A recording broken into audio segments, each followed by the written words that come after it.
And I ain't got no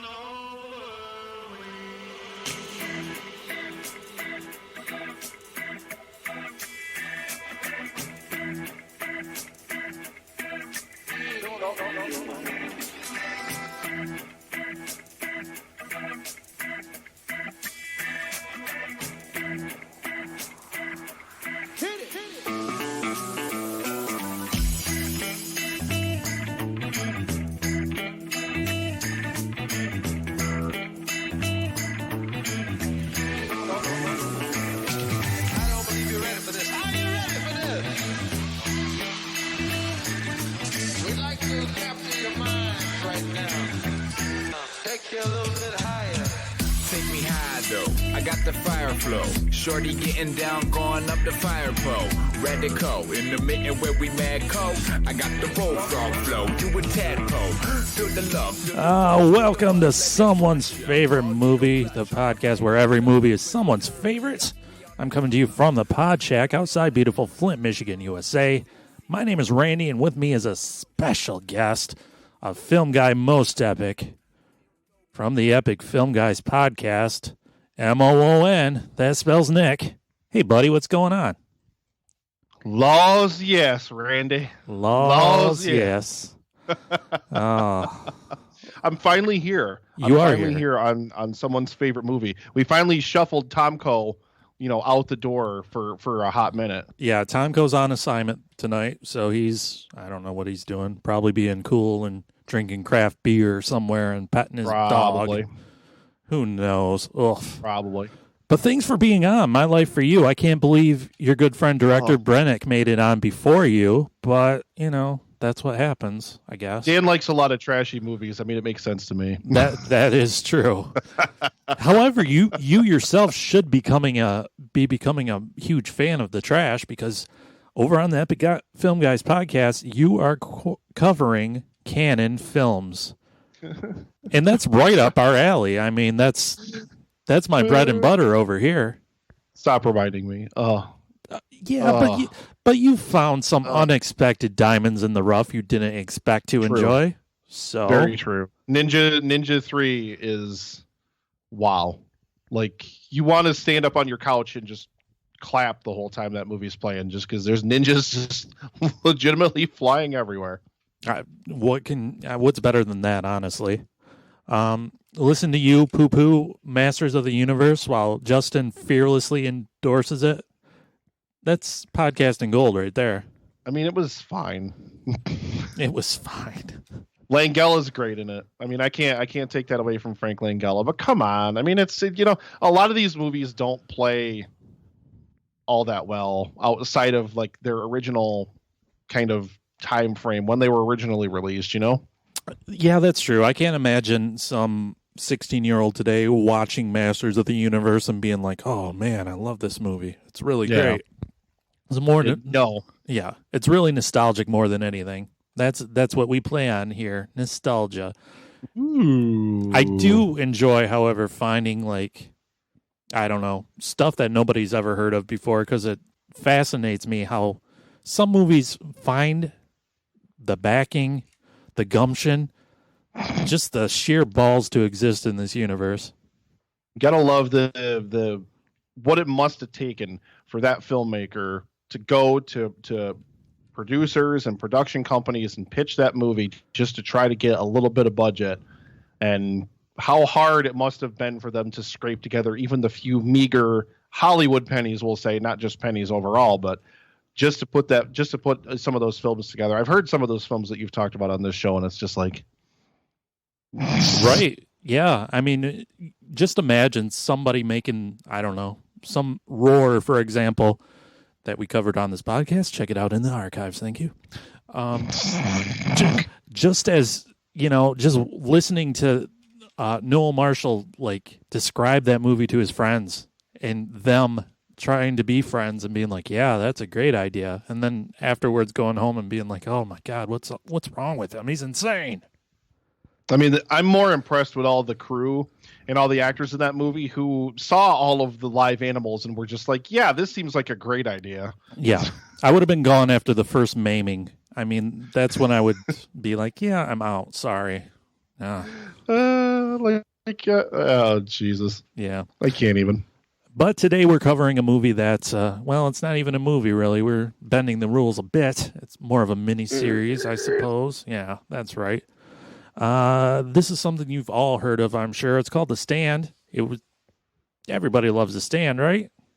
It's Stephen King's epic tale of good versus evil. It's a 1994 mini-series version of it. And I have no idea how long this podcast is going to go. Could be an hour, could be 3, but we're just going to let it fly. Hope you enjoy listening to it as much as listening to Baby Can You Dig Your Man on repeat over and over forever. Baby, can you dig your man? Oh, thank you, Larry Underwood. Oh. So, Nick, I went back and I had to look at our initial combos regarding doing The Stand on this podcast. And they went way back to September of last year, before this podcast even existed. And, I mean, there's been numerous delays due to life stuff, holiday stuff, and, coronavirus. It seemed in bad taste to do it, but we're doing it anyways now. Whatever. Which is, nobody else cared that it was in bad or strange taste of just like, as soon as the real life pandemic hit, everyone was like, what pandemic movies can we review right now? Which is awful. I don't understand. I still don't understand that mindset. I don't get it. Someone please explain it to me. Because the last thing I want to think of is like world ending, like worst case, like outbreak and pandemic type scenarios when we're dealing with it in real life. Now, The Stand, I feel like, is removed enough from that where I could still enjoy it, because then it involves all the spiritual elements and everything else. And, coronavirus is no Captain Trips. No, it is not Captain Trips. The Stand, this miniseries, is actually what brought me to Stephen King in 1994. There was an entire wave of King miniseries in the 90s. There was It. There was a TV movie called Sometimes They Come Back. There was the Tommyknockers, the Langoliers, The Stand, a King-approved remake of The Shining, Storm of the Century, Desperation. Oh my God, I could go on and on. But this miniseries, it really captured my imagination. It drove me to seek out more Stephen King. So I went back and I read Salem's Lot, then The Shining, Carrie, Misery, Cujo, It, all of that. Wow. I know, right? What about you, Nick? Were you ever a Stephen King fan? Are you still a Stephen King fan? Have you ever read Stephen King? I've read some of King's short stories and whatnot, like when I was in college and I was, getting my beautiful, wonderful English degree that is glaring at me right now. But I read a lot of like King's short stories and things like that. But any of his longer works, any of the stuff that the movies are based on, no. And I think this was probably my first exposure to King as well. But it didn't have the effect in me, that it had on you. I watched this miniseries and then I watched it again.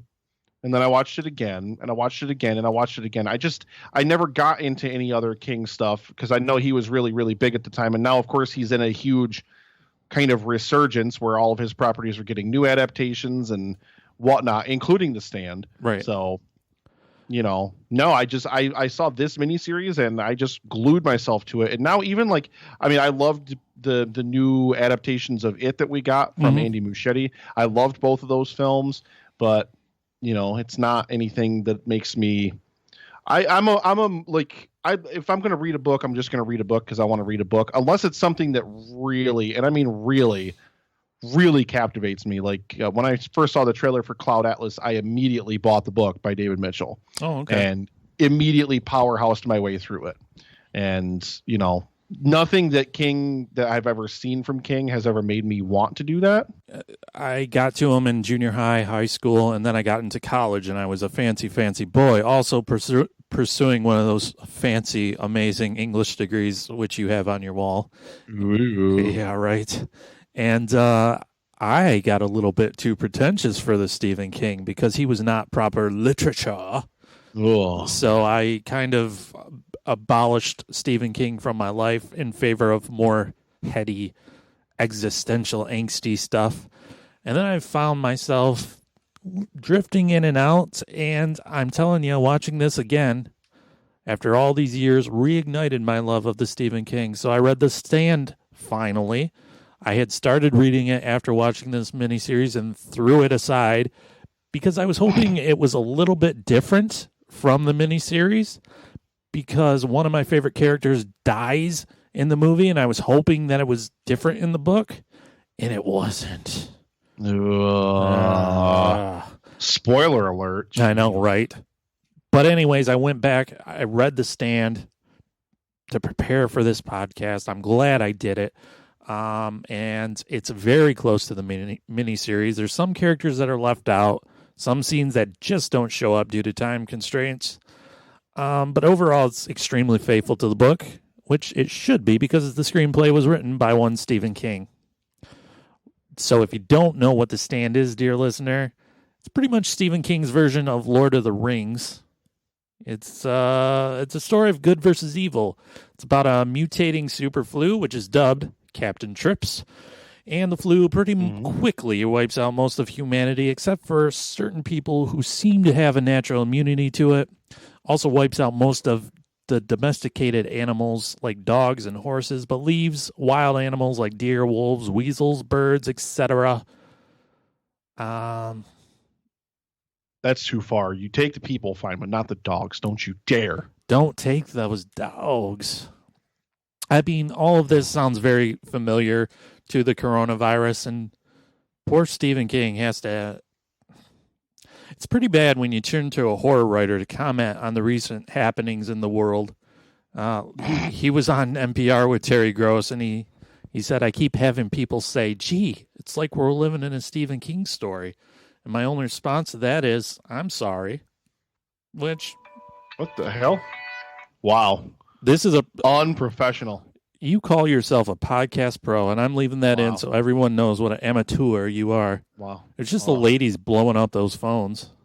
Those phones right there. I wish. I wish that's what it was.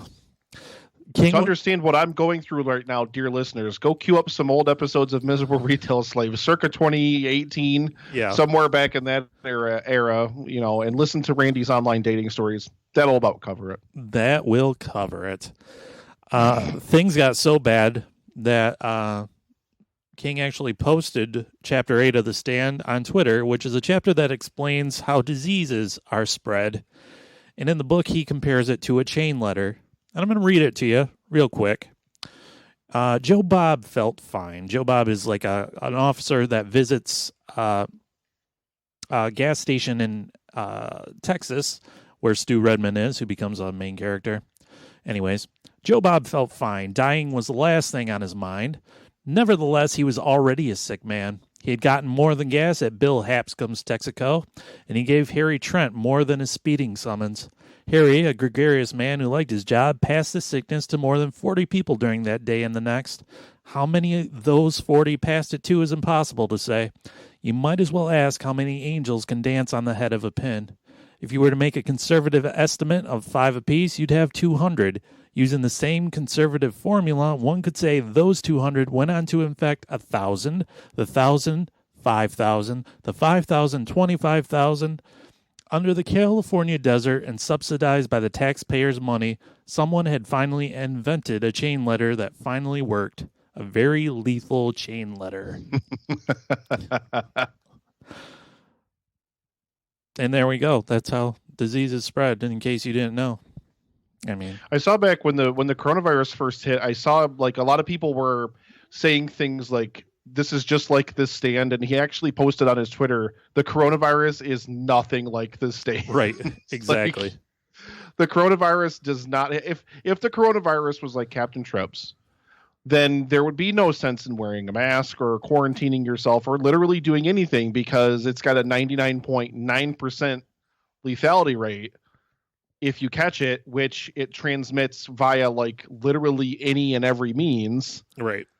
And it constantly mutates to, you know, do all the different things to like defeat your immune system. I can't remember reading. I read some stuff about exactly how the virus works and whatnot. The way that it constantly mutates to like avoid your body's ability to fight it. Like, no, people, no, just no. We never, like, if anything like what happens in The Stand ever actually happened in real life, then that legitimately would be the end of civilization as we know it. No, it would, because people can't even handle the coronavirus. So I don't know what would. That's true. I don't know what would happen if it was worse. Worst? Worse. God, words are hard. That English degree on my wall is withering right now in pain. Crying a little bit. Yeah. Anyways, the people who are left, they start to have dreams. One of the dreams is about a 108-year-old African-American woman who lives in the middle of a cornfield in Nebraska. She's strong. Come see me, Randy. Exactly. You and all your friends. Oh, that was a pretty good impression of a Ruby D there. Her name's Mother Abigail. She strums gospel songs on her porch and urges folks to come see her. And also, she makes her own bread still. I still make my own bread. I laughed so hard. I love that character so much. It's a great character. The other great character is the Faceless Man, the Man in Black. Other people are having dreams of this guy, and they're more of a nightmare. His name's Randall Flagg, and folks gravitate to one or the other primarily based on their character. And of course, the two groups are destined to collide. And there we go. We have it. Thank God it was some kindly old woman strumming those songs and not like, I don't know, Axl Rose or something. Like, would you, the world would have been doomed. Would you follow Axl Rose, Nick? Would you? Everybody's going to Vegas. No, like literally he'd be in Boulder by himself, just sitting there being like, where is everybody? Yeah. Axl's like, do you know where you are? You're in the jungle, baby. Now you're going to die. They're like, no one would show up, literally We'll take our chances with the demon guy, okay? Yep. You go squeal to yourself there, Axl. He looks damn good in those jeans, so I mean, sure. Why not? Those are the most 90s. Like, that's one of the things when I watch this miniseries again, that's one of the most 90s things in this miniseries is those jeans, man. Those jeans are the most 90s jeans ever.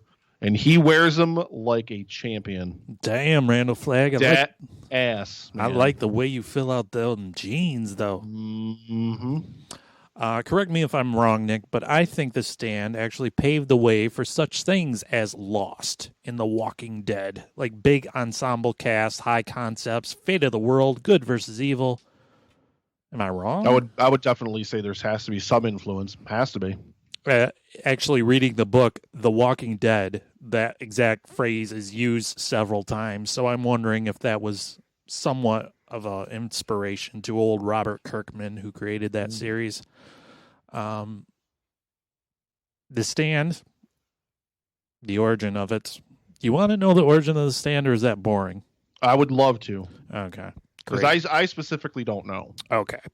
So in the book Danse Macabre, which is a kind of a nonfiction book that Stephen King wrote about horror. It's like horror essays. He wrote The Stand after reading about a chemical spill in Utah. And he says, all the bad, nasty bugs got out of their canister and killed a bunch of sheep. But the news article stated, if the wind had been blowing the other way, the good people of Salt Lake City might have gotten a very nasty surprise. And at the same time, he was actually living in Boulder, Colorado, and he used to listen to a Christian station for whatever reason.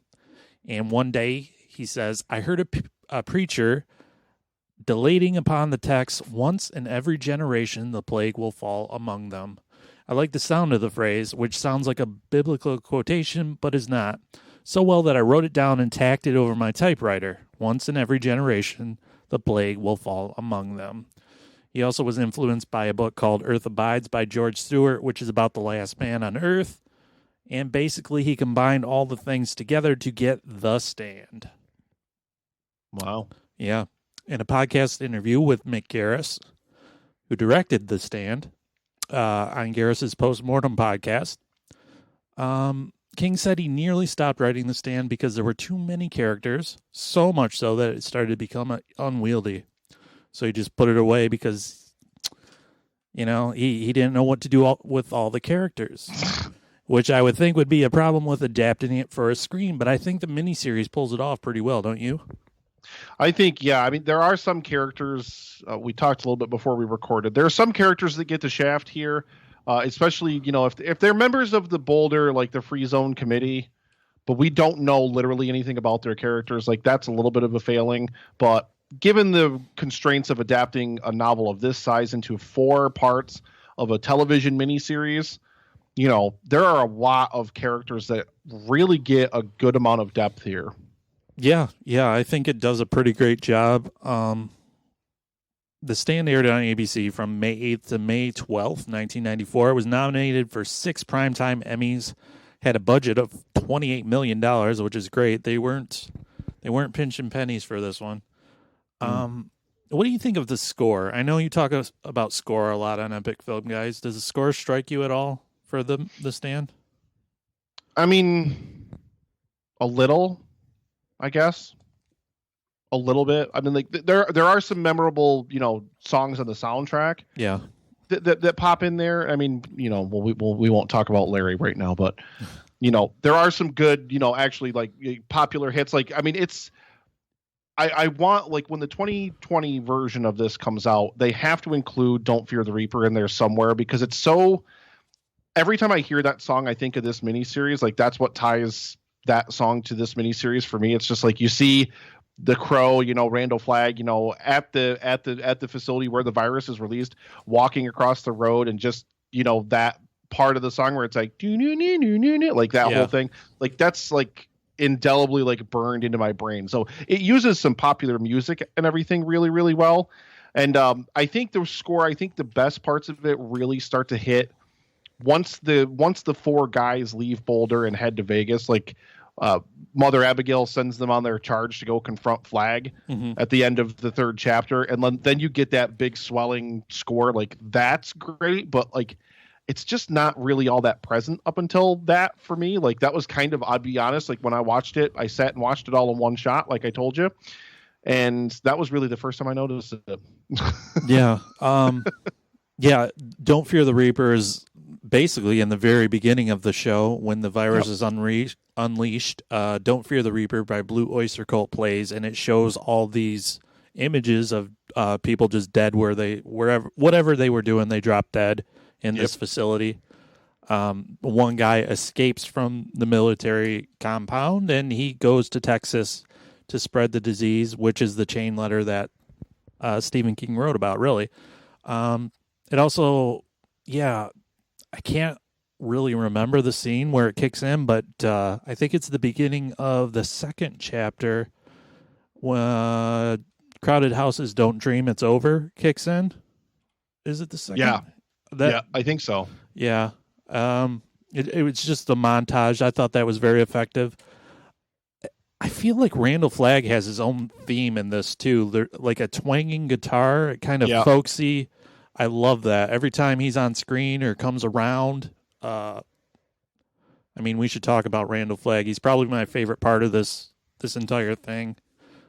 Sheridan is great, absolutely great in this miniseries. Like he plays the part really, really well, because he does have kind of a trusting nature to him. Like, he seems like, he's got like a very generally pleasant demeanor to him and everything. Yeah. He seems like somebody you'd want to trust until all of a sudden his eyes start to glow, or until his face morphs into a demon face in some very admittedly shoddy, like mid-90s television CGI. But I mean, for what they were able to do in this, like for a $28 million budget for this, a 6-hour miniseries, I mean, it's fine. I don't fault it for that at all, but no, especially not in 1994.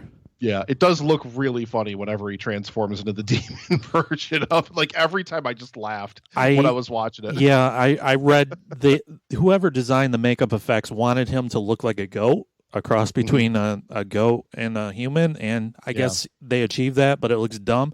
They honestly, we talked about this before we started recording, they didn't need any effects on Jamie Sheridan. He looks creepy as it is. Yeah, he does. He's got that smile, that crooked smile. That's just he flashes that smile at you, and you're just like, no. It's definitely unsettling. The first time we see Randall Flagg, this devil wears a mullet. He's got this massive mullet. He points a finger gun at a deer and kills it, planning to eat it. and he starts hearing the monster shouter in New York City somehow, played by Kareem Abdul-Jabbar, saying the dark man is near. And Randall Flagg causes poor Kareem to have a heart attack from afar. Man. I just bring out your dead indeed. Yes. I just like the idea of like a demon marching down the back roads of America in all his denim glory, just causing chaos wherever he goes. I like that. I don't know why. I don't know why there's not a Funko Pop of Randall Flagg, because I would own it immediately. I mean, really should be. There really should. I don't know how a Funko would capture the gloriousness of the jeans, but right. Would have to find a way. They'd have to find a way. He's so good in this, though. He is really, really, really good in this, because he's able to crank up the anger and the emotion when he needs to, but he's able. I mean, again, he has that nature to him when, you know. I mean, again, we see it. I mean, I think we probably see a little bit of it, and we just think his eyes are going to start glowing or whatever too. But he seems like he's like when he goes to meet Lloyd in the prison. You know, when Lloyd's trapped in prison and he goes in there, you know, he seems like he's like the greatest guy in the world. Right. You know, and I mean, when you're trapped in a prison cell eating a rat raw, you know, you'll probably do pretty much anything, but hey.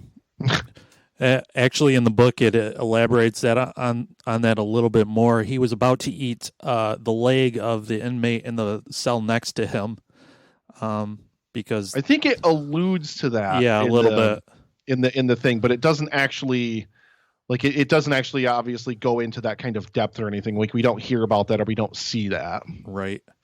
I'm telling you, if there was a Stephen King fighting game, Randall Flagg would be my final boss, and I would buy that game. You'd have Pennywise, Randall Flagg, Carrie Cujo, Annie Wilkes from Misery, Jack Torrance from The Shining, Danny Torrance, Red Rums from Children of the Corn, a fire starter, Christine the Car, John Coffey. It'd be amazing. Who wouldn't buy that? I love it. By the way, I can't believe there's never been a Pennywise versus Randall Flagg movie. Can't believe no one's pitched that. However, since Alexander Skarsgård is playing Randall Flagg in the new The Stand miniseries, and his brother Bill was Pennywise, let's get it done, huh? Yes. Just as a total geeky thing, let's do it. And this is a you know, a character that has appeared across other King stories. I think probably most notably in the Dark Tower, but I know he's in other King stuff as well. He was in the Dark Tower as the Man in Black. He was in the Eye of the Dragon as Flagg. Right, yeah. He as a magician. He appears in Gwendy's Button Box. And that's really one of the great things that drew me to Stephen King is the continuity. I'm a big comic book, Marvel comic geek. And continuity was always like key to that. So anytime there's any sort of like crossover appeal, I love it. Yeah. Randall Flagg's been called the Dark Man, the Man with No Face, the Hard Case, the Walking Dude, which is such a Stephen Kingism, I can't even deal with it. But he first appeared in 1969. Stephen King wrote a poem called The Dark Man. And his idea from the poem came out of nowhere. He said, "This guy in cowboy boots who moved around on the roads, mostly hitchhiking at night, always wore jeans and a denim jacket. The thing about him that really attracted me was the idea of the villain as someone who was always on the outside looking in and hated people who had good fellowship and good conversation and friends." I kind of like what you said about Randall Flagg, how he's very like charming. Like men and women alike seem to be very drawn to him. I think if there was an actual devil, that's exactly what the devil would be, right? Very charming and prone to temper tantrums and throwing a fit like a 2-year-old as well. Oh yeah, you'd have to believe so. Yeah. Yeah. In the Stand book, he describes Randall Flagg as a tall man of no age in faded pegged jeans and a denim jacket. His pockets were stuffed with 50 different kinds of conflicting literature, pamphlets for all seasons, rhetoric for all reasons. When this man handed you a tract, you took it no matter what the subject. I kind of love the idea that he's handing out pamphlets of like random hate things. I feel like he's like one of those people that goes to like carnivals or goes to like other events and hangs out those little like comic book church booklet thingies. Yeah, They're like exactly. 10 pages long. Exactly. And that are hilarious. If you've ever read one of those things, they are hilarious. He's described as he was a clot looking for a place to happen, a splinter of bone hunting a soft organ to puncture, a lonely lunatic cell looking for a mate. That they would set up housekeeping and raise themselves a cozy little malignant tumor. Oh, I love it. Yeah. Likewise, he never spoke at rallies because the microphones would scream with hysterical feedback and circuits would blow. But he had written speeches for those who did speak, and on several occasions, those speeches had ended in riots, overturned cars, student strike votes, and violent demonstrations. So he's not the man that causes the violence. He makes other people do the violence for him, which is great. Par for the course. Par for the course. Captain Trips, actually, the virus, at first appears in a short story called Night Surf from 1969 that King wrote. It's also about a group of survivors trying to go about life in a world in which humanity has been wiped out by disease. So that's a thing that exists. And going with the crossover idea, some have said that Mother Abigail has The Shining, based on this line in the book. She says, prophecy is the gift of God, and everyone has a smidge of it. My own grandmother used to call it the shining lamp of God, sometimes just the shine. Yeah, The Shining is something that it also appears in It, right? Yeah. Actually, one of the main characters, Dick Halloran, who is in The Shining and Dr. Sleep, he shows up in It. I want to say he shows up in the book Insomnia, too, if I remember right. One of the interesting things I thought, and this is like a fan theory or whatever, Randall Flagg is constantly changing his name, both in the book and the movie, but his initials always start with RF. One of the names he chooses is Richard Fremantle, and Mother Abigail's last name is Fremantle. And in the book, she talks about having a younger brother named Richard who saved her from a attack of weasels. She was reaching under a porch and a weasel bit on her arm, and her younger brother Richard Fremantle saved Mother Abigail. So there's all sorts of rumor and speculation that maybe Randall Flagg is Mother Abigail's brother, which is, I don't know, two sides of the coin. I don't know. Interesting. Yeah, because Richard Fremantle is listed as one of his aliases, so I don't know. Whatever. Who cares? Maybe he appeared to Mother Abigail in that form and tried to like corrupt her or scare her away from whatever or something. I don't know. Maybe so. In the book, it says that he does not remember where he comes from. He has no idea. He just walks the earth and whatever. So this cast, right? Pretty good. Pretty great. This cast is fantastic, with a couple of glaring exceptions, which we'll talk about. Fantastic from mostly top to bottom. I mean, you can't, like, there are a lot of, and because it's a TV miniseries where you've got a lot of characters to juggle, but you still get a lot of really memorable performances in this.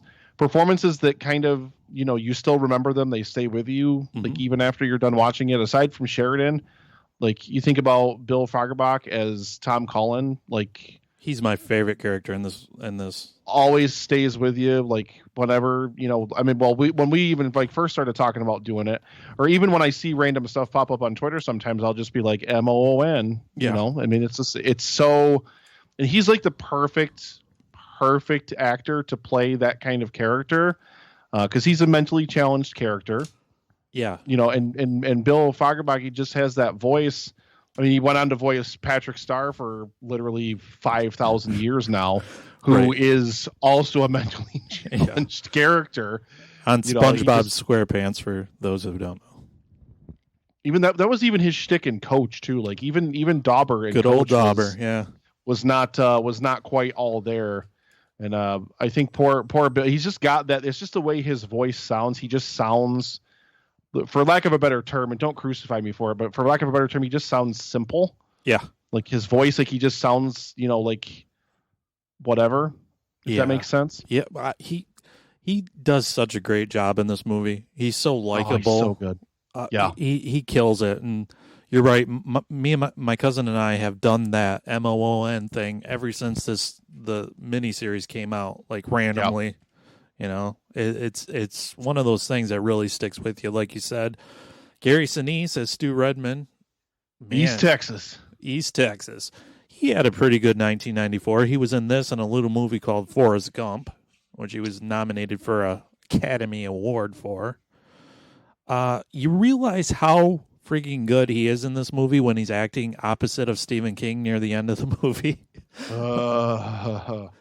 It's like Stephen King, you don't even belong in the same scene as this man. He's just emoting and caring and wanting to get to Franny, and you're just blocking everybody with your bad performance, Stephen King.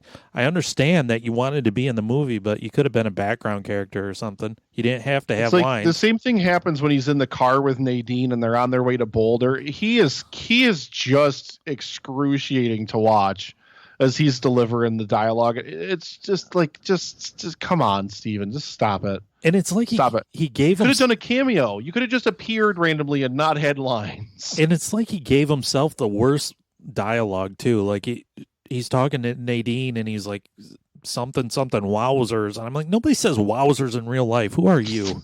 Why would you do that to yourself? Give yourself something cool to say, for crying out loud. It's like, come on, like, you gotta be kidding. He is insufferably bad. He is terrible. Yeah. Rob Lowe is Nick Andros, and he does a lot with nothing. He plays a deaf and mute man. And I think he also gives a good performance, considering he has to do a lot with facial expressions and just body language. And he is actually another one of my favorite characters who gets killed in this movie, and that's the one that sets me off. I was hoping that, in the book it was a little bit different. It's not, and it makes me mad.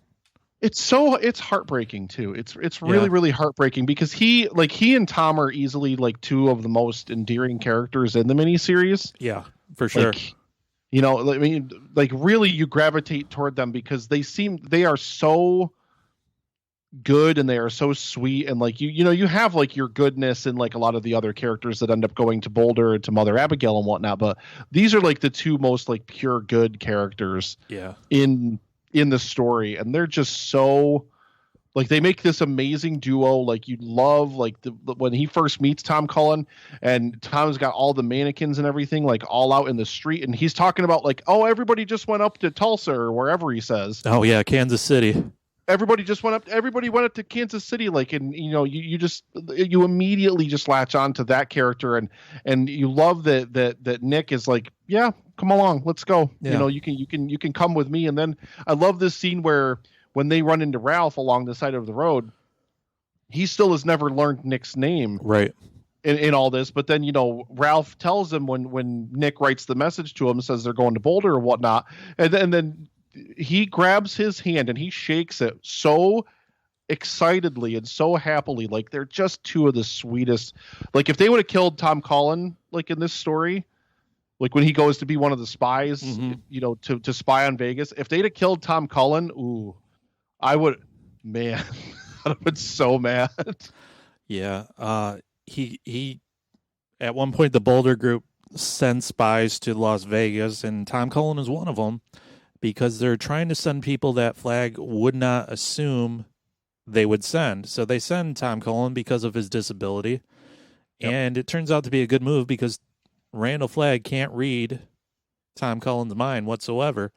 It's either because he's, quote, simple, or he's so pure and innocent that he just can't, or it's the fact that he says MOON all the time, and all Randall Flagg can see is a moon. Is the moon. Yeah. So it's really great, and I hope in the miniseries that's coming up on CBS All Access, since they have more time, we get to spend more time with Nick Andros and Tom Cullen, because there is a scene in the book where it's an extended scene when they're making a road trip to Mother Abigail, and they get attacked by a tornado, which Tom Cullen sees from a mile away. He's like, there's a tornado, we got to go. And Nick doesn't believe him, and sure enough, there's a tornado coming. And it's speculated that Randall Flagg is actually in that tornado and is trying to kill them. And it's a really tense and kind of scary scene, and I would love to see that brought to life. That would be great, especially any more scenes with these two. Hopefully the actors do them justice. It's one of those, and I guess we could probably get into it later when we get out of the cast stuff. But it's one of those things. There's a lot of unevenness in this miniseries, just based on the whole Man in Black thing. Like, and I guess maybe you'll have to tell me because you've read the book, but I hope this is something that they think about. If not, for the new miniseries that they do, but like we see him just randomly like killing a deer and like chawing on a deer, and he hears just Kareem Abdul-Jabbar in his head, and just causes him to have a heart attack and die. Like, for me, it's like he knows these people. He knows who's going to see Mother Abigail and who's not. He knows who's going where. Like, if he's got this power to just like think about somebody having a heart attack and their heart explodes, why does he just kill everybody? Right. And that's like, are they protected somehow by like the hand of God or whatever that keeps them safe? Like, so he can't directly, because I mean, we know Kareem's not, one of the survivors or whatever. Right. But, actually we don't know because he died from he died from Randall Flagg. He didn't die from the super flu. So I don't know. It's one of those weird things. Like, does the book mention anything about that or no? No, not at all. That was a purely thing for the miniseries. Larry Underwood. I always wondered that. Like, why doesn't he just, if he can kill people with just thinking about it from afar, or if he can like when he kills Harold, which is the greatest scene in this entire miniseries, by the way. Mm-hmm. But when he kills Harold, like, he doesn't actually kill him, but he appears in the middle of the road and causes him to swerve off the road and get into a bike accident. Like, why doesn't he more directly interfere with more of the other survivors to get rid of them? Yeah, as far as that goes, he never, like his description says, he never really inflicts violence on anybody. He makes other people do it for him. So that scene of him causing the heart attack is just out of place. It never happens in the book.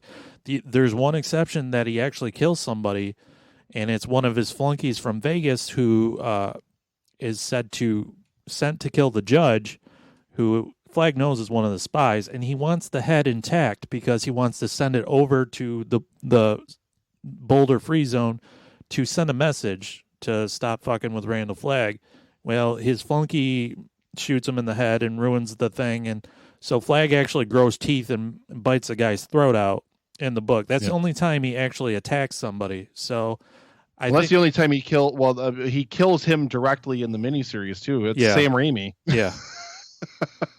Was it really? I didn't even realize that. That's Sam Raimi, and I saw him when I saw him, and I'm not familiar with what a young Sam Raimi looks like, but I know what like an older Sam Raimi looks like. And as soon as I looked at him, I'm like, is that Sam Raimi? And then I double checked it just to make sure, and sure enough, it is Sam Raimi indeed. That is, he's the one that Flagg kills, because the other guy gets killed by Raimi because he like just is trigger happy and just like starts like blasting away and just mows down the other guy. I know John Landis is in this too, but I don't know. I guess I wasn't paying attention close enough to spot him. I know what John Landis looks like, but I didn't. And if it was Ted Raimi, I would have known in an instant. But Sam, who wouldn't have? Yeah.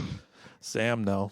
But yeah, I think that was just a plot device for the miniseries, just to show how dangerous and deadly and powerful Randall Flagg was. Yeah.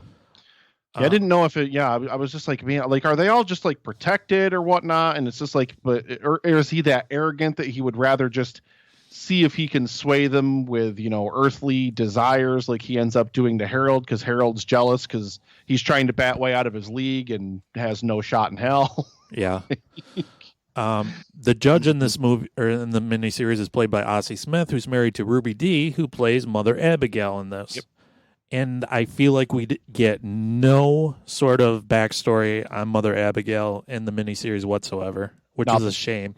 She's a very interesting character. You know nothing about her. Yeah, we get nothing on Mother Abigail. And this is the same thing with a lot of characters. We don't get anything on the judge. We don't get anything on Mother Abigail. We don't get anything. We talked about Ralph before we recorded, but you don't get anything about Ralph. You don't get anything about a lot of characters that really at least have some kind of pivotal moment in the plot where they should have gotten a little bit more depth, Right. a little bit more development, especially Mother Abigail. Like how, like, she's basically just kind of a plot device to bring them all together in the miniseries. That's all she's really relegated to. It's just she's so charming, and she's 108 years old and still makes her own bread that you can't help but love her. One of the creepiest scenes in this for me is that scene where Mother Abigail is playing gospel hymns, and she's facing off with Randall Flagg in the corn there, and her hand starts bleeding and splashing blood everywhere. Yeah. Oh, and then she prays to God to take it away, and it vanishes. But I'm like, that's so awesome, and so also so ballsy, because this was shown on ABC, which is not known to like show violence like that, or at least back then. Anyways, this was the network of Home Improvement and shit, like in TGIF. We didn't do things like that. So I wish they would have included more Mother Abigail, but you know, we have Laura San Giacomo, who plays Nadine Cross, who back then and still now is Hey Girl Hey. Young teenage Randy was smitten with this woman in this miniseries, and I still was smitten when I watched it again. We get no motivation as to why she thinks she belongs to Randall Flagg, but that's her whole reason to exist. It's another one of those things that I'm hoping that maybe the new miniseries, like, we get a little bit more that kind of fleshes that out. Also, and I don't know if this is a performance issue or if it's a writing issue, but her character is very uneven for me. Like, there are times when it seems like she, like, in chapter 3, she goes to Larry and basically, like, she tells Larry, like, if you have sex with me, if you sleep with me, then I can stay here. Like, I don't have to leave. I can stay here. So is she still a virgin, and she's like this virginal whatever who's going to be the vessel for Randall Flagg's demon spawn Antichrist baby or whatever? Or like, you know, like, but then the character, like, there are times when she seems like, I don't know, like, there's just not enough depth to that character, I don't think, where sometimes it seems like she's all about Flagg and she's all about, like, being his flunky, and then there's times that she seems like she's completely not all about that, at least until, you know, he rapes her, and then, you know, she goes catatonic until she kills herself, which is also, like, I think that character has a great finale, but I don't really like the way that character is built up throughout the rest of it, because it just feels uneven. It feels like there needs to be a little bit more meat to that. So here's the problem with that character. It's a combination of two characters that King decided to put together in this miniseries. Initially, Larry Underwood, who we'll get to, he meets another woman named Rita in New York before he meets Nadine. So Stephen King decided to combine the two. I know, because of time constraints. But in the book, it's also said that, and this motivation is really dumb, when Nadine was young, her and her friends were playing with a Ouija board, and it said that she belonged to Randall Flagg when they were playing with the Ouija board, and that's why she belongs to Randall Flagg, she believes. I think the interesting thing, like, I'm looking at the cast list of the 2020, you know, limited series, which is going to be coming, we don't know when, sometime later this year, they think, because it wrapped production in March, but Rita is going to be a character in the 2021. She's going to be a character in it. So yeah, maybe they're actually going to kind of flesh that out more, and we're actually going to get to see more of that in the miniseries, but we'll see. I hope so. But I like her character arc, her ending anyways. She takes it into her own hands. She decides she gets raped by Randall Flagg. She's basically catatonic. She decides to foil his plan by committing suicide, jumping off a tall building. She doesn't get that option in the book. In the book, Randall Flagg throws her off the building in a fit of rage, not thinking, just throwing a temper tantrum. So she never gets control of her own destiny or character in the book. I feel like this was a better ending for her to take it back. I kind of like that too, yeah. Yeah. Larry Underwood, he's played by, who's he played by? Damn it. Where is he? Adam Stork. Okay. Larry Underwood is one of my favorite characters in the book, and I hate him in this. I cannot thank you so much. I can't stand his character in the miniseries. Larry Underwood in the book is written so that you think initially that Larry Underwood is the main character of the book until you realize that no, it's Stu Redman. But he's given that much importance, and he seems like he's got flaws. He's a drug addict. He's a rock star, but also he's trying to be better. The way that Adam Stork plays him, he just plays him straight up as a dick. And one of the things that happens in the book that kind of makes Larry Underwood a better character, I guess, is that Rita character that I mentioned. He's with this Rita chick in they try to escape New York and all this, and she commits suicide. She takes too many pills, commits suicide, and he's torn up about it, and it's a really good character moment for him, which he never gets in the miniseries. He's thrust into this circle of importance at the end, and it doesn't feel earned. Like, no, he doesn't have a proper character arc. He was a dick, and then all of a sudden he shows up in Boulder, and he's, I don't know, a good guy. I don't know. Yeah, he just seems like, and they leaned way too hard on this stereotypical New Yorker kind of thing for the character, for the performance in the miniseries. I don't know if that's the way the character is written in the book, but Stork is in a performance just leans way too hard into it. Like, he is legitimately the stereotypical New Yorker. He's an asshole just for the sake of being an asshole. Yeah. Literally no other reason. Like, he's abrupt. He's like just such a dick. You're right. He's just such a dick. And like, when he all of a sudden, he's like literally the number 2 on the free zone committee. Like, he's literally like right behind Stu. And like, he's this big, all important character that gets sent off with, Stu and Ralph and, God, Ray Walston's character. I can't remember the name right now. Glenn. That's what it is. And it's like, well, wait, what? Really? But I mean, I guess when you kill off Nick and you have Tom Cullen going under as a spy and all those other things, and Franny's knocked up, so you can't send Franny, and Harold blows his brains out, thank the Lord. I mean, I guess Larry is the only one you got left. But yeah, like he seems, you're right, he seems to have this place of importance in the story. It's not conveyed well enough at all in the writing, and definitely not in the performance. This is one of the performances I absolutely hate in this miniseries. And it's one of those things that, like, when you watch it, it makes me just cringe a little bit. It's just like, good, another Larry scene. Yeah. And in the book, I was waiting for Larry scenes. That's a difference. I mean, the same guy created both and wrote both. I don't understand how it's that different. And the only way I can say is the acting performance tilts it. However, when he shows up in Boulder, he's just randomly there. You don't see him really meet Stu or anything. He's just in a scene with Stu all of a sudden, and okay, Yeah.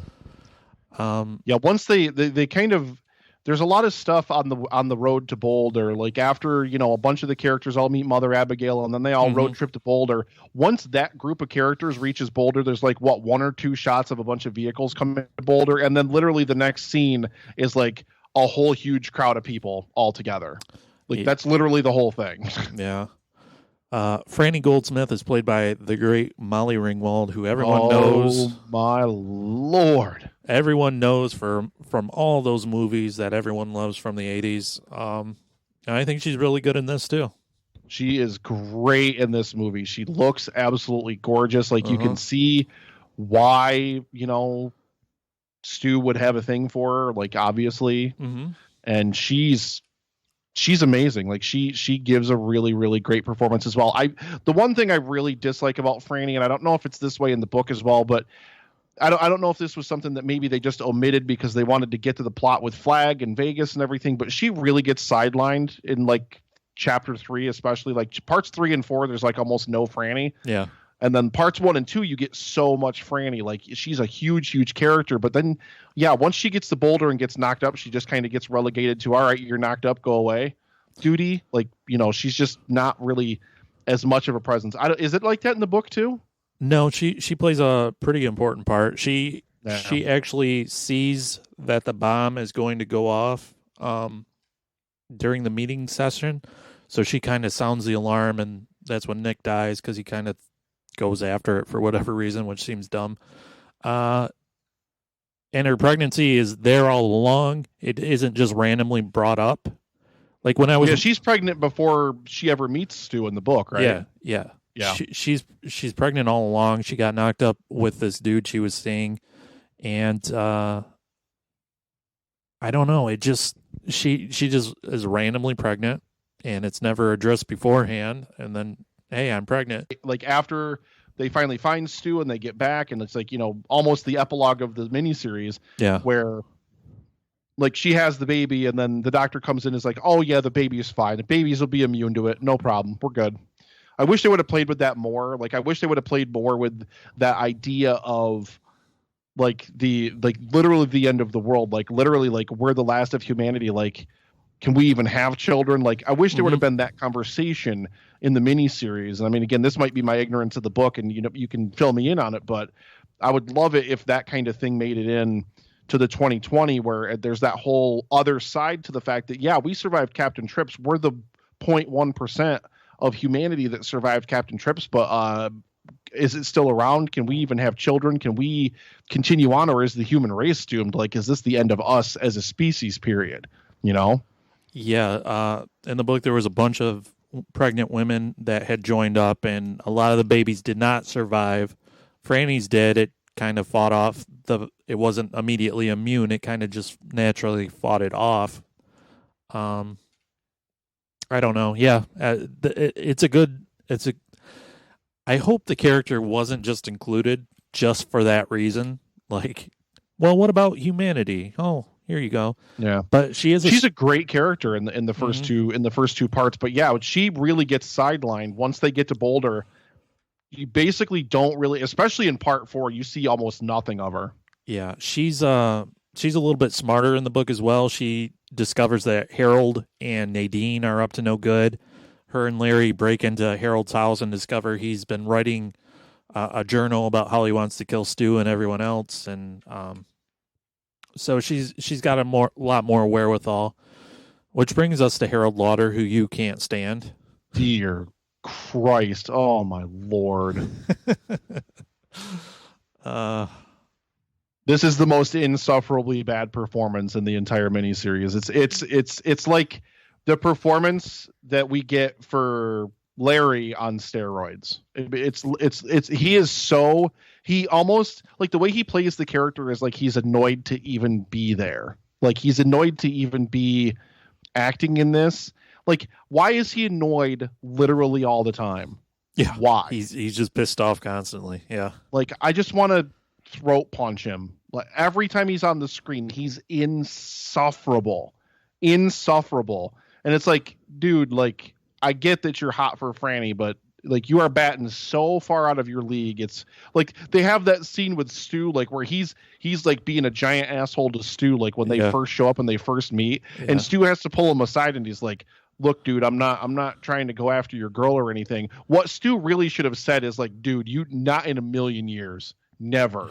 Right. Never. She wouldn't even trip over something and accidentally fall over and brush your hand past your dick on the way to the ground. Yeah. Like, never in a million years. You practically you practically are the last man on earth, and she's still not gonna. Yeah. So yeah, exactly. Well, that's as far as they know for that moment. Right. He is the last man on earth. Like he literally is. Like, yeah. Wow.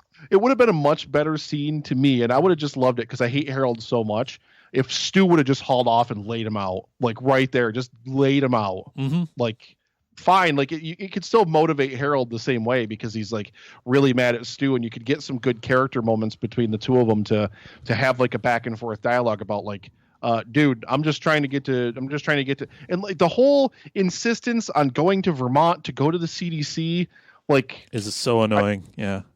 I really, really, really hate Harold as a character. The writing for the character, I hate. You're meant to. So yeah, good work, Steven. But the performance of the character it's terrible. Like, he's not hateable in that, man, I love to hate this character. I despise that character. I literally want to stand up and applaud every time it gets to that moment when he pulls the gun out and blows his own head off after he gets into the bike crash at the beginning of part 4. Yeah. I want to stand up and cheer. It's the greatest moment in this entire miniseries. The scene where he is making the bomb that he intends to take out the council, and Nadine comes down and starts talking, and he goes, "You're messing with my disco," or something. He's got some shitty disco song. Just the line delivery and the fact that was said, just yeah. You have the chance, 2020 limited series. You have the chance to right the wrongs. There are very few wrongs of the 1994 miniseries. I love it. I really do. Yeah. But please, for the love of God, give us a better Larry and give us a better Harold. Larry, Larry's actually Jovan Adepo is Larry in the new one. So they actually did a race flip. Oh, okay. On that one, which is and fine. He's a great actor. He was in. Did you see Overlord? No, I did not. It looked interesting, but yeah, he was in Overlord, and he was the son in Fences, which was actually my #1 movie of the year that it came out. Oh, okay. And he was actually really, really, really great in that. And he's been in a lot of other really, really good stuff. So I would definitely pay more attention to him. But yeah, so he's going to be our Larry, and he, like I said, that to me, we're already going to get a better Larry. Yeah. I don't know anything, unfortunately, about the guy that they cast to play Harold in the new one, Owen Teague. I've never seen anything he's in, so yeah. And you know what? I'm more than okay with them race flipping Larry. Like, he's described in the book as singing like a black man anyways, so why not? And by the way, this virus hits and there's like only 2 black people left in the entire country. the judge and Mother Abigail. Yeah, we can put more people of color in this. It's okay. I'm all right. Both of whom get killed. Yeah, yeah, exactly. So it's like, yeah, okay. All white people are left. Yeah, it's yeah. So yeah, no, I really, really, of course, Larry dies anyway. Yeah, true. I mean, I really like that. And hey, you know what? If they give us like a hip hop version or something like that of Baby, Can You Dig Your Man? Yeah, like please, they should. I'm all for that. I'm literally all for that. I do know that Marilyn Manson has been cast in a supporting role. They haven't said as who, but he also recorded a cover of The Doors' "The End" to play on the soundtrack. So I don't know if that's going to become their Don't Fear the Reaper or what, but who on earth could he be playing? I don't know. I thought maybe Trash Can Man was my initial guess, but I'm not sure. That would be really, really, really, really interesting. Yeah, anybody he plays is going to be interesting, I feel like, because I can't really put a finger on who he would play, quite honestly. But that was the one that popped into my head, is Trash Can Man, who's played by Matt Frewer in this. And I don't know. Matt Frewer does a great job, I guess. He is so good. I mean, he makes that character, like, he really sinks into it. Like when he's getting tormented, like when he hears the bullies in his head and everything.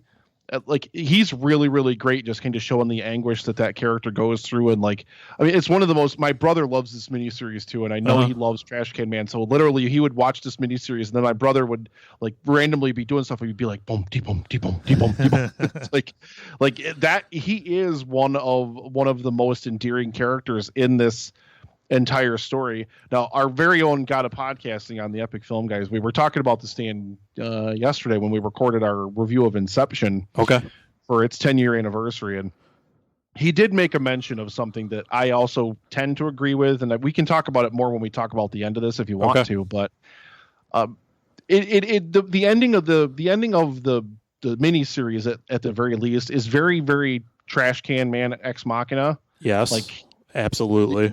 It's just like he just randomly shows up and blows everybody up. Like, he's a plot device, and that's all he is in it.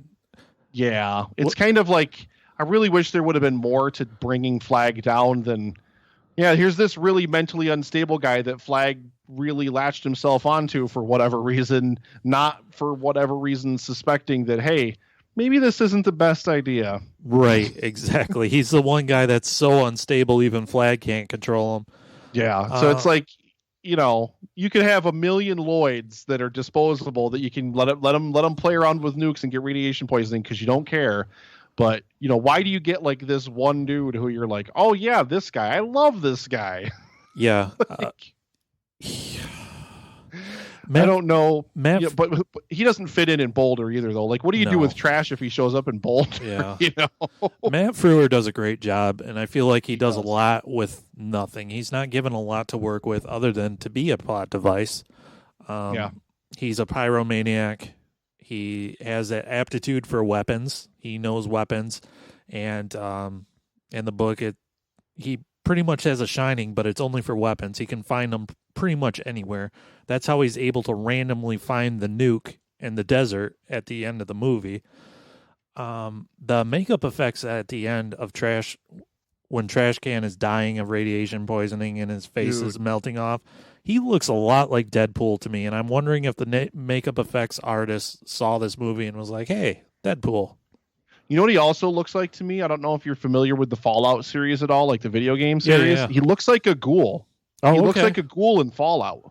Oh, I wonder if that was intentional too. I bet. I wonder. Like, I wonder if they drew inspiration for the design of the ghouls from that. Because that's exactly what when I saw him. And I mean, of course, when I first saw this, Fallout wasn't even a thing. So I saw him. I was just like, he looks just like a ghoul. Yeah.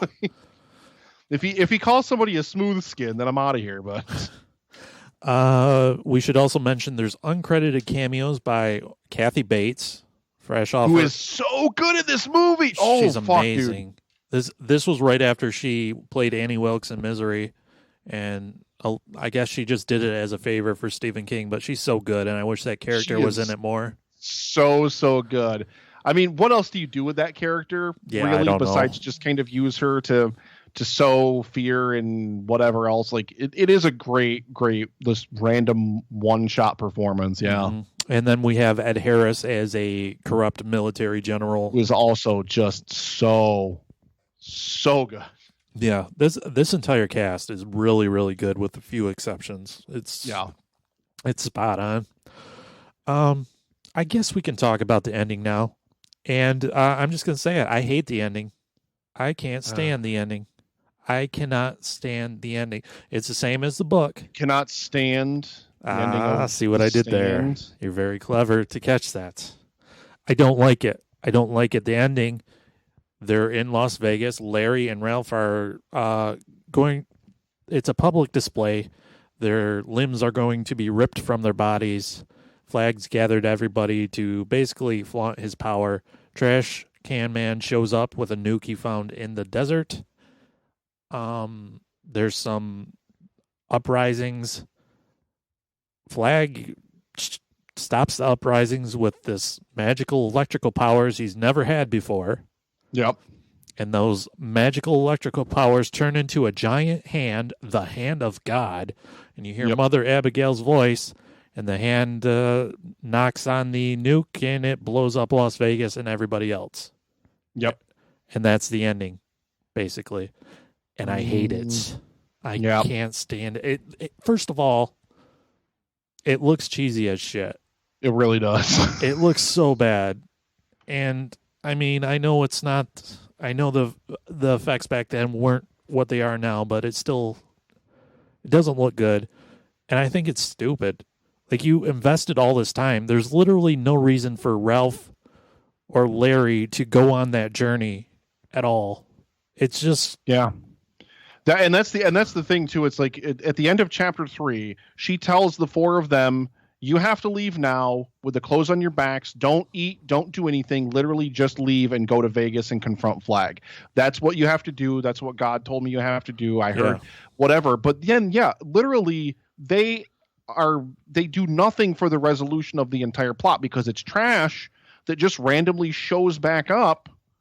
And then Mother Abigail randomly decides to detonate the nuke. Yeah. Like, why did you need these guys to walk across the desert? Yeah.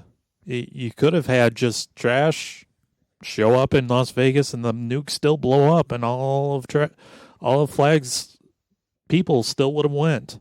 Yeah, it's a really, really, I've never ever really been the biggest fan of it, but then like even like now watching it, even like I'm much more of a critical person than I ever was, back when I originally watched it.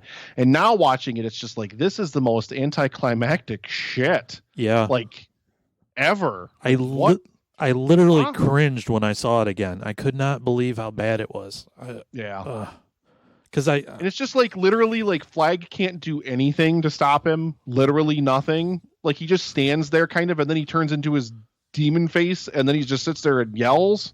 Like it's like Nuclear Man and Superman in Superman 4, where he's attacking people in Metropolis, and Superman just stands there and is like, "No, the people," but does nothing to stop him from hurting them. Well, it's because Nuclear Man has those nuclear fingernails, and that is true. They will scratch the shit out of that Superman.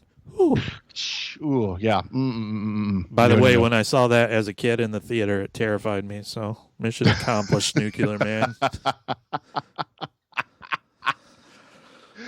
Oh my lord! Yeah, it's definitely anticlimactic. After you spent all this time with these people and this great story, it really drops the ball. And I mean, usually Stephen King stuff, they end pretty good, pretty decently, I think. But this, I don't know. I don't know what you could have done differently. I would have even appreciated if Larry hit Flag in the face with a guitar or something random. Like, they don't even have any interaction with him, quite honestly. It's just... They're literally just there to just get killed. That's literally the only reason they're there. Like, if there was something where, like, even if Mother Abigail had like, I don't know, like maybe like they become angels or something, and like because they were there, they're able to get to the nuke and detonate it and blow it up and whatever. At least that's something else. Even that sounds even cheesy even when I say it out loud. That sounds pretty bad. It's at least them taking part in the finale of the story, though. Like literally, she has them trudge across the desert. Stu breaks his leg and almost dies until Tom Cullen randomly finds him. Yeah, which is, I love those little scenes with those two though at the end when Tom's like really nursing him back to health, and Nick shows up in a dream and is like, "No, come on, you got to go get him antibiotics. Let's go get him something that's actually going to help him here." Yeah, and saves him. Did you know that when they were casting for the 2020 miniseries, as is it's outrage culture, everything that happens. So deaf actors apparently were outraged that a hearing actor was cast as Nick in the 2020 version, and the director had to fire back and be like, "But this character can hear and he can talk in dreams because Tom dreams about him all the time." Right. And we only see it once in the miniseries, but I know it's a much bigger thing in the book. It is, yeah. It's like, yeah, like he can hear and he can talk in those scenes. Like he's not a deaf mute in like whatever. So we have to have an actor who can hear and who can talk. It's just like I get it, and you want more opportunities, and everybody should have more representation. Right. We don't want to say that, but can you please pick your fucking battles and not just get outraged like willy-nilly about everything? Please. Yeah. It's amazing. Please. It's amazing what people take their stands on. See what I did there. Yeah. So it is coming to CBS All Access, a reboot, a new version. Nick and I both decided we're going to be all about it. I can't wait. I honestly, and literally what we should do is we should do some kind of, it's going to be 10 episodes too. Like what I would even be game for is like literally, and we're not going to start a podcast about it because then it would be 10 episodes and it would be over. But like literally, I would, honest to God, like after they're over, like we both watch them, like sit down and just talk about each episode, like after it airs, like kind of record a review of it and like air it on both of our shows or whatever. I don't know. Yeah, I'm down. Cogs are turning. Yeah, let's do that. That sounds good to me. I love that idea. Just like sitting down and reviewing, because I'm gonna guess, because it's a 10 episode limited series. I'm gonna guess that they're gonna release it episodically, even though it's going to be on a streaming platform. I'm going to guess they're going to release it incrementally. It's not all going to just be like, here's the whole thing, bam. I think so, because wasn't Picard released episode by episode? I think maybe. I don't know, because I've avoided CBS All Access like the plague, because I'm like, I literally would not pay any amount of money to be able to watch The Big Bang Theory. So Yeah. Well, and you shouldn't, because you can turn your TV on right now and it's on some channel, I guarantee. I'm sure. Yeah. But the Stand, this version's going to be written by Stephen King and his son Owen King, who is also a fiction writer, not as popular as Joe Hill, who I love. But we're in the middle of a Stephen King resurgence, and it's pretty great. It is. We got Castle Rock on Hulu, which I haven't watched, but I want to. The It movies, a remake of Pet Sematary, Gerald's Game on Netflix, which was pretty amazing. Pet Cemetery was not. Pet Sematary was not. I had no desire to see that. I'm like, the original's fine. Why would you bother? See, I've never seen the original, okay. And I'm curious to see the original now because everybody tells me it's a lot better. But yeah, then it's terrible. It's just not good. Stephen King just came out with a book of 4 novellas, and like all 4 of those have already been optioned in the last week. So, I mean, there's going to be more Stephen King coming, So yeah, I mean, it's just it's one of those things where he's just going to hit a resurgence, and I'm really, really glad, because you remember, like, they've been trying to do another adaptation of The Stand for at least like 10 years or so. Mm-hmm. Yeah. They wanted to do. At first, somebody, like, I think even before the miniseries was developed, because King wanted George Romero to direct a movie version of it. Yeah, he did. But they could not get the script condensed down into a feature film length. And think about, how could you ever, this much material, condense it down into one movie? Well, they tried it with The Dark Tower, which was 7 massive books into one movie. Really? Doesn't work. I don't know how on earth you would ever get that. But then, like, I think it was sometime around the 2010s, or like the end of the aughts, as they're known, where they were trying to option like a multi-picture deal. Like, they were going to do 2 or 3 feature-length movies. I think it was the same guy that does that's behind the limited series too, Josh Boone. Mm-hmm. I want to say it's the same guy. Like, that was originally his plan, was to do like 2 or 3 feature-length films, and like that would be fine, I guess. And I would love to see this on the big screen. Like, I'd love it. I mean, well, COVID notwithstanding, right? But I would love to see all 10 of these episodes on the big screen. Like, that would be glorious. But I'm kind of glad we're getting it in a limited series format, where we're getting it expanded out to 10 hours. There's so much more. And I don't even know what detail the book goes into, but like, even watching the miniseries, I'm so curious about what happens in the rest of the world. Is everybody just dead? Were all the survivors just in America because they all go to Boulder and Las Vegas? Like, was there anybody left anywhere else? Did they have the same crazy dreams? Did each culture have its own Randall Flagg and Mother Abigail? Like, I have so many questions about, like, what's life like in Europe after Captain Trips? Yeah, I thought the same thing. Like, the book really doesn't say what's going on in the rest of the world, but when I was reading it, especially, I thought of that. I'm like, well, is there some supernatural critter in Paris or something? Is there what's going on? Which, I mean, if you want to do, it'd be great if you just randomly see like all of a sudden they're in Boulder and like a whole bunch of like different European people show up and they're all speaking different languages and stuff, and like, oh yeah, we took a boat and we came over because we had dreams about this old woman who still makes her own bread. Yeah, honestly, I wouldn't even be mad if like The Stand is a hit on CBS All Access and they're like, here's a season 2 and it takes place in Australia or something. I would be all right with that, with a whole new cast. There's so much more you can do with this world, and there's so much more you can do here in terms of building this world out, fleshing this world out, and whatnot. Because there is one part of the book where Stu talks about meeting a man like Randall Flagg, and it's so stupid, this story. So stupid. But it alludes to like other supernatural beings in the world, because The Stand is one of the things that most of Stephen King's stuff takes place in the same exact world, but The Stand, for obvious reasons, takes place in an alternate reality or whatever.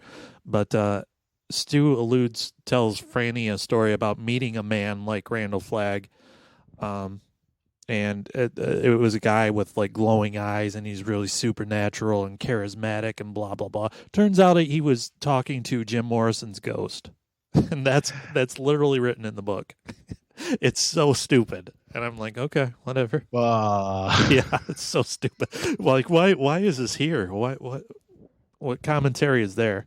God damn it, East Texas. What did they do to him in Vermont up there? Yeah, really. That's one of my favorite whole parts of this is kind of the way that they keep him locked away in this room, because everybody else that they bring, which here's the thing about this too, Randy. This disease is so deadly and it spreads so much so fast. Why is their best idea of a quarantine to take everyone that lives in, East Texas and whatever the name of the town is? I can't remember right now. But their idea of quarantining them is to pack them all into transports and take them other places. Yeah. What? Like, they literally take them all the way to goddamn Vermont. Yeah. Like, are you like what? Yeah. Like, it's like that's the exact opposite of what a quarantine is. Yeah.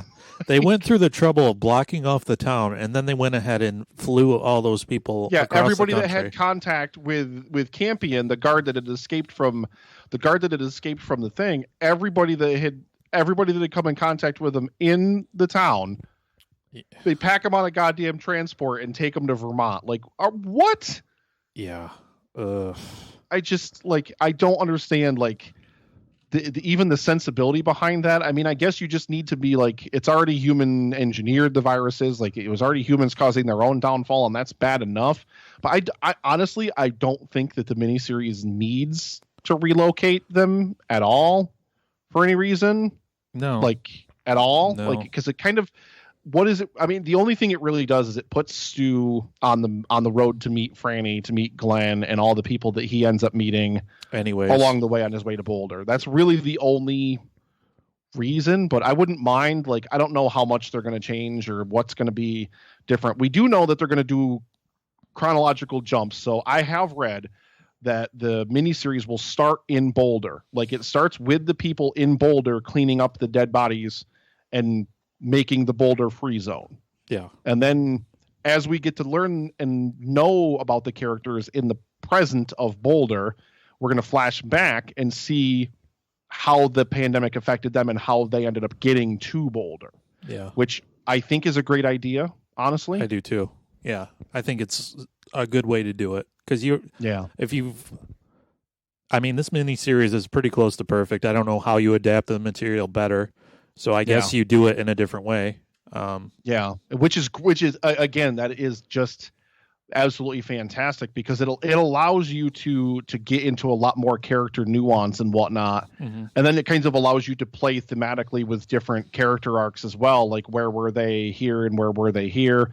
It allows you to do a lot of different stuff, but I would not mind whatsoever if they just decided to change a lot of origins of a lot of things. I know purists, people that love the book, would be like, don't you dare say that. But what sense on earth does it make? Nobody looked at this and was like, wait, they're quarantining them, so they pack them on a transport and take them to Vermont, literally halfway across the country. Yeah. Why? Yeah. Tell me why. I mean, even then, Campion and Ed Harris has that great scene where he's basically just like, anybody that, any place where Campion stopped to get a burger or stopped to take a piss or whatever, the virus is going to spread from there and spread from there. There's nothing we can do to stop it, etc. Yeah. It's just. There's a great line in the book where one of the characters that has been in contact with Campion goes to a diner, and the last line in the chapter is, he left her a tip. It was crawling with death. I'm like, that's so beautiful. That is great. I love that. Stephen King is going to write a continuation of The Stand, he said in the 10th episode of this upcoming miniseries. So it's a continuation of the story. And the complete and uncut edition of the book that I read, the epilogue of the story is Randall Flagg waking up on some island somewhere. Yeah. And there's primitive people there, and they are immediately in awe of him and who love sexy jeans, apparently. Apparently so. Yeah. Actually, it says that he's still wearing his sexy jeans and cowboy boots. So there you go. And they immediately start bowing down, and he starts smiling, and he says, "My name is Russell Faraday, and I'm going to lead you," or whatever. So maybe that's a a thing they could explore in future seasons or something, if that's the direction they so choose. But yeah, I don't know. It's interesting. It's interesting to see.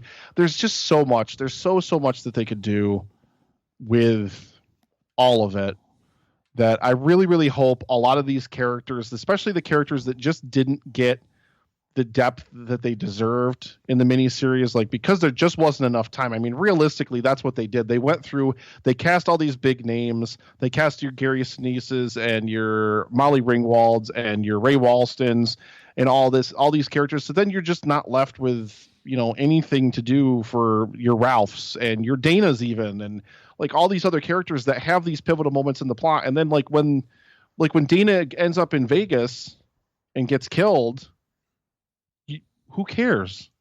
Yeah. You just don't care. Yeah. You don't even know her at all. Yeah. Like, you've literally seen her like once or twice. Like, she's the girl that isn't she? She's like, when that one, somebody's having a baby that Stu's trying to deliver the baby. No, somebody's having an appendicitis attack or something. Yeah. And Stu's trying to take out their appendix, and like, she's in that scene, and then like the next scene is her being picked as a spy and then seducing Lloyd. Yeah. And then getting, killing herself or dying or whatever. What? Yeah. And honestly, those scenes made me want to see that character more too, because she rigged up a knife thing in her shirt sleeve to stab Randall Flagg, and like she's got a lot of. And he turns it into a banana. Yeah. Wah wah wah. He's a jokester. Love to see more. There's so much more that they can wring out of the existing characters that got a lot of depth, and especially the ones that didn't. Like, there's just so much more. I can't wait to see more of the pandemic, more of people dying from the super flu. I really, really can't wait to see how much more in depth they're going to go with, because they're going to literally have another 4 hours of screen time across 10 episodes of the limited series to play with. Yeah. It's crazy. Yeah, it's going to be great. Here's a piece of trivia I found right before we started recording. Matt Frewer, who played Trash Can Man, and Bill Fagerbeck, who played Tom Cullen, reunited on a project after The Stand the next year. They provided the voices of Lloyd Christmas and Harry Dunn in an animated series of Dumb and Dumber, which I had no idea existed, but it was produced by Hanna-Barbera, and the character designs are ridiculous, and I can't believe it's a thing that exists in this universe. But so I guess Matt Frewer would play Lloyd, and Bill Fagerbakke would play Harry. Yes. Wow. That's all you could say about that, really. Wow, indeed. It sounds like it's probably about as good as the Napoleon Dynamite animated series was, even though that was voiced by the cast of the movie, but still. Well, from what I gather, they included a talking purple beaver also in the animated series. Why the fuck not? Might as well. Might as well. Jesus Christ. Right. Well, this has been fun, Nicholas. This has been a hoot, huh? Laws, yes. Laws, yes. We should definitely do your idea and record about. I'm down for that. Yeah. We still don't know when. Yeah. Sometime this year is the smart money, because they finished production. They wrapped shooting in March before COVID shut everything down. So I'm sure COVID is slowing down post-production, but I mean, literally it's effects and editing and whatnot. You can do that while you're, quarantined or whatever, right. Hopefully. So hopefully we'll see this before the end of the year or very early next year at whatever case. And then, yeah, I literally, like, this is, like, this is, I don't have a ton of exposure to Stephen King like a lot of people, but this would easily be my favorite Stephen King thing ever, aside from Stand By Me, of course, which is also amazing. Yeah. But I love this miniseries.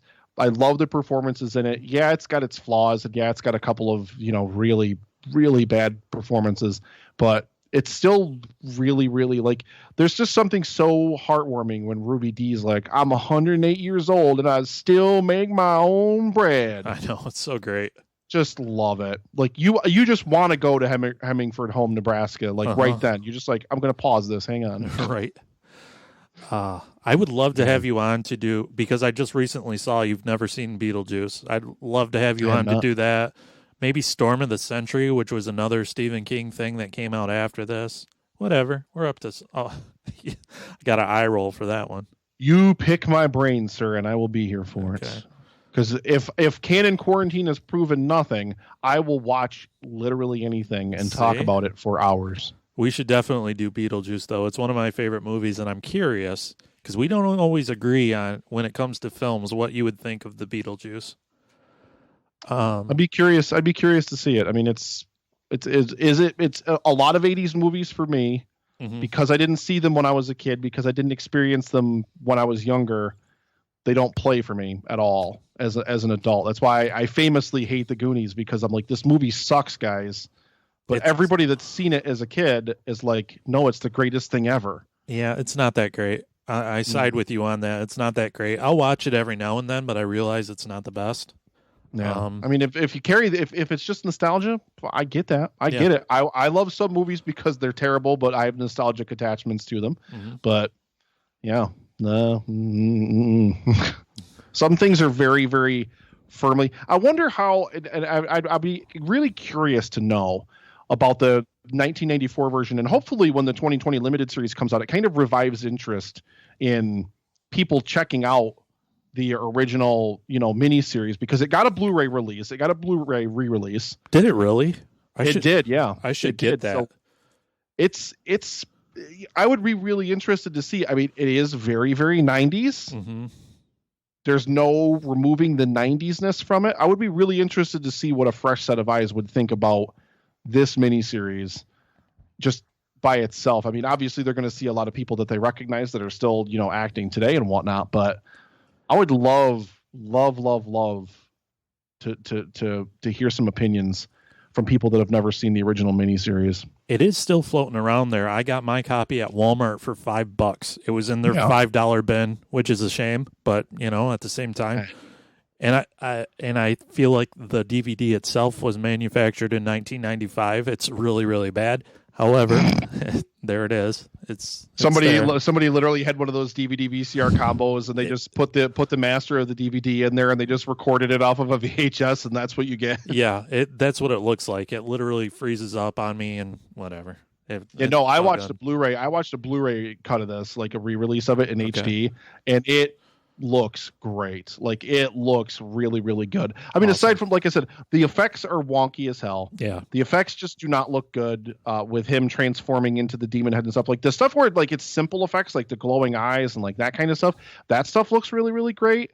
And I do love that, like, there's those scenes where when he creates those stones, like it's literally just a jump frame. Like you can see the frame cut out of it, like really, really quickly while they switch shots or whatever. Like, I love that kind of thing. Like that, those still look great, but some effects. And then like the hand of God and like the ball of energy that electrocutes the guys at the end. And no, it looks like a 1994 TV CGI is what it looks like. Yeah. Because that's what it is. This was at the point where I wish they were still doing practical effects rather than starting to lean on CGI, because practical effects are still awesome.